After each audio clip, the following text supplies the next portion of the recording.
ठाणे महानगरपालिकेच्या माध्यमातून लोकमान्य टिळकांच्या पुण्यतिथीचे औचित्य साधून उपमुख्यमंत्री एकनाथ शिंदे यांच्या मार्गदर्शनाखाली व खासदार नरेश म्हस्के यांच्या संकल्पनेतून व विशेष निधीतून लोकमान्य आळी चरई येथील लोकमान्य टिळक चौक भित्तिचित्र व परिसर सुशोभीकरण प्रकल्पाचे लोकार्पण महापौर शर्मिला पिंपळकर यांच्या अध्यक्षतेखाली खासदार नरेश म्हस्के, आमदार रवींद्र फाटक यांच्या उपस्थितीत आज उत्साहात पार पडले। यावेळी उपमहापौर कृष्णा पाटील, विरोधी पक्ष नेते शानू पठाण, शिवसेना गटनेते व स्थानिक नगरसेवक पवन कदम, संजय वाघुले, मृणाल पेंडसे, नम्रता कोळी, उषा वाघ, उपायुक्त दीपक झिंजाड, वैभव आवारे यांच्यासह स्थानिक नागरिक मोठ्या संख्येने स्वराज्य हा माझा जन्मसिद्ध हक्क आहे आणि तो मी मिळवणारच या एका वाक्याने लाखो भारतीयांच्या मनात स्वातंत्र्याची ज्योत प्रज्वलित करणारे बाळ गंगाधर टिळक हे देशासाठी प्रेरणास्थान आहेत। जनतेने त्यांना बहाल केलेली लोकमान्य ही पदवी त्यांच्या लोकमान्य नेतृत्वाची साक्ष असल्याचे खासदार नरेश म्हस्के यांनी नमूद केले। उपमुख्यमंत्री एकनाथ शिंदे यांच्या मार्गदर्शनाखाली स्थानिक नागरिकांच्या मागणीनुसार या ठिकाणी लोकमान्य टिळकांचे स्मारक उभारण्याची संकल्पना मांडण्यात आली होती। मात्र पुतळा उभारण्यासाठी आवश्यक शासकीय परवानग्या व तांत्रिक निकषांमुळे ते शक्य न झाल्याने पर्याय म्हणून लोकमान्य टिळकांचे भव्य भित्तिचित्र आणि सुशोभित परिसर विकसित करण्यात आल्याचे त्यांनी नमूद केले। माझा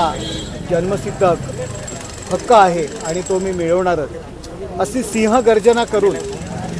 हजारो लाखो देशभक्तांना स्फुल्लिंग चेतवणारे सर्व समाजाने एकत्र यावे याकरता सार्वजनिक गणेशोत्सव, शिवजयंती उत्सव सुरू करणारे माननीय स्फूर्तिस्थान बाळ गंगाधर टिळक उर्फ लोकमान्य टिळक, ज्यांनी प्रेमाने सर्व लोकांनी लोकमान्य ही पदवी बहाल केली होती, त्यांचं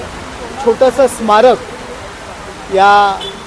लोकमान्य आळी येथे माननीय एकनाथ शिंदे साहेब यांच्या मार्गदर्शनाखाली आणि माझ्या विशेष निधीतून बनवण्यात आलेलं आहे। या स्मारकाचं महत्त्व म्हणजे 1918 साली माननीय लोकमान्य टिळक या आळीमध्ये स्वतः आले होते आणि या ठिकाणी त्यांनी स्वतः भाषण केलं होतं। 1920 साली हा गणेशोत्सव सुरू झाला या लोकमान्य आळी गणेशोत्सव मंडळाचा आणि या देशभरामध्ये फक्त ह्याच ठिकाणी जी माननीय लोकमान्य टिळकांनी जी आरती लिहिली होती त्यांची आरती, लोकमान्य टिळकांची आरती या ठिकाणी म्हटली जाते। या ठिकाणचा जो गणेशोत्सव आहे तो खऱ्या अर्थाने इतर सर्व उत्सवांना,